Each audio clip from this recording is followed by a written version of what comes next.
Hello students, इससे पहले वाली क्लास के अंदर मैंने आपको इंटरेस्ट ऑन कैपिटल के बारे में बताया था। Okay, about the P&L appropriation account in interest on capital, how we can calculate the interest on capital. अब हम स्टार्ट करने वाले हैं partners capital account. Interest on capital के अंदर मैंने जब आपको ओपनिंग कैपिटल कैलकुलेट करना सिखाया था तो मैंने आपको दो मेथड के थ्रू बताया था। एक बताया था मैंने आपको फिक्स कैपिटल मेथड और एक बताया था मैंने आपको इफ कैपिटल्स आर फ्लक्चुएटिंग। तो आपके माइंड में बहुत सारे डाउट्स क्रिएट हुए थे कि इसके अंदर ये क्यों किया, वो क्यों किया, इसके अंदर इंटरेस्ट ऑन कैपिटल को अपन क्यों ऐड कर रहे हैं, उसके अंदर क्यों माइनस कर रहे हैं, ये सारे आपके माइंड के अंदर डाउट्स थे। तो कैपिटल अकाउंट पढ़ने के बाद वो सारे डाउट्स आपके माइंड से क्या हो जाएंगे, क्लियर हो जाएंगे। कैपिटल अकाउंट फर्म की बुक्स में पार्टनर्स का बनाया जाता है। इसका मतलब फर्म पार्टनर्स को जो दे रही है या फर्म पार्टनर से जो भी ले रही है वो सब फर्म कहाँ पे रिकॉर्ड करेगी, उनके कैपिटल अकाउंट के अंदर। मैंने आपको P&L अप्रोप्रिएशन अकाउंट बनाते टाइम भी ये चीज़ बोली थी कि आपको फर्म के पॉइंट ऑफ व्यू से सोचना है, not from the point of view of the partners, क्योंकि हम अकाउंटिंग किसकी कर रहे हैं, फर्म की कर रहे हैं, नॉट ऑफ द पार्टनर्स। तो फर्म की बुक्स के अंदर किसका कैपिटल अकाउंट बनता है, पार्टनर्स का कैपिटल अकाउंट बनता है। Now firm can prepare the capital accounts in two ways. Okay, number one is fixed capital and number two is fluctuating capital. तो फर्म दो तरीके से पार्टनर्स के कैपिटल अकाउंट को अपने बुक्स में रिकॉर्ड कर सकती है। Firm can record the capital account of partners in two ways. Okay, number one is fix capital and number two is fluctuating capital. सबसे पहले अपन डिस्कस कर लेते हैं फिक्स कैपिटल। तो फर्म जब भी फिक्स कैपिटल अकाउंट को मेंटेन करेगी तो फर्म को दो अकाउंट बनाने पड़ेंगे। नंबर वन अकाउंट बनेगा कैपिटल अकाउंट। पहला अकाउंट कौन सा बनेगा students, capital account. Okay, and number to account will be the partners current account. So number one account will be the partners capital account and number to account will be the partners current account. Okay, partners capital account हमेशा क्या रहेगा, same रहेगा। ना तो इसके अंदर capital increase होएगी ना कैपिटल डिक्रीज होएगी। बस पार्टनर्स जो एडिशनल कैपिटल लेके आ रहे हैं और जो कैपिटल को विड्रॉ कर रहे हैं that will only be recorded in the capital account only, और इसके अंदर कोई भी एडजस्टमेंट नहीं होगा and the Capitals will remain same. तो मैंने यहाँ पर लिख दिया विल रिमेन सेम, इसका मतलब इसके अंदर कोई चेंज नहीं होगा।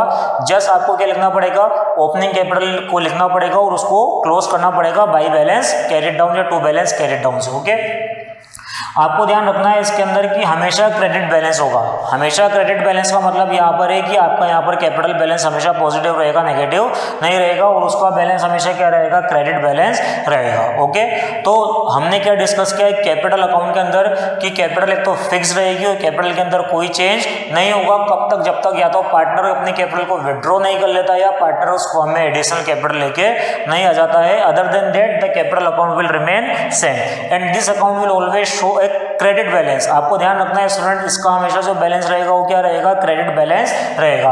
उसके अलावा हम पार्टनर्स को जो भी चीजें हमें देनी है, जैसे for example interest on capital हमें पार्टनर्स को देना, हमें पार्टनर्स से इंटरेस्ट ऑन ड्राइंग चार्ज करना है, हमें पार्टनर्स को सैलरी देनी है, हमें पार्टनर्स से कमीशन चार्ज करना है, कमीशन देना है पार्टनर्स को। तो ये सारे जो एडजस्टमेंट्स है, these adjustments will be recorded in the current account. हम किसके अंदर रिकॉर्ड करते हैं स्टूडेंट्स, इसको करंट अकाउंट के अंदर रिकॉर्ड करते हैं। और करंट अकाउंट का बैलेंस कोई सा भी हो सकता है, either it may be credit balance or it may be the debit balance, depends on the question. तो आपको याद रखना है कैपिटल अकाउंट और करंट अकाउंट दो अकाउंट बनते हैं फिक्स कैपिटल मेथड के अंदर।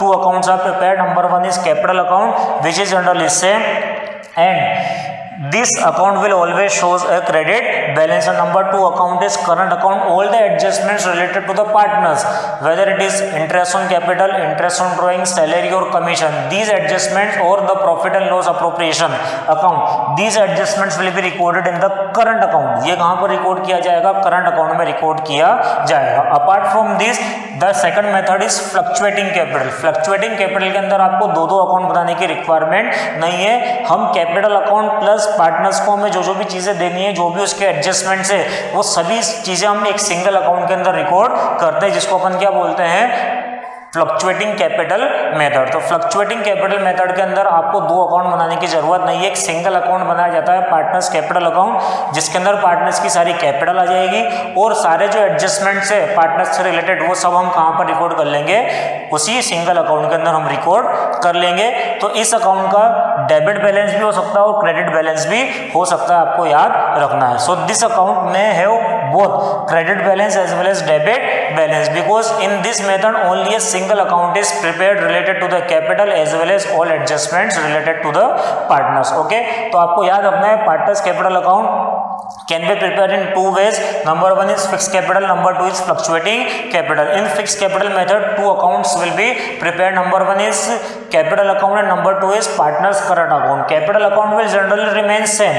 No adjustment will be shown in the capital account. Only withdrawal of capital or additional capital introduced by the partner will be recorded in the capital account only. And the other adjustment related to the partners will be recorded in current account, like interest on capital, commission, salary, interest on drawings, etc. Okay. Number two is fluctuating capital. In this method, a single account is prepared, and in that particular single account, the capital balance as well as all the adjustments related to partners will be recorded. Okay. So these are the two accounts which a firm can maintain in its books. Okay.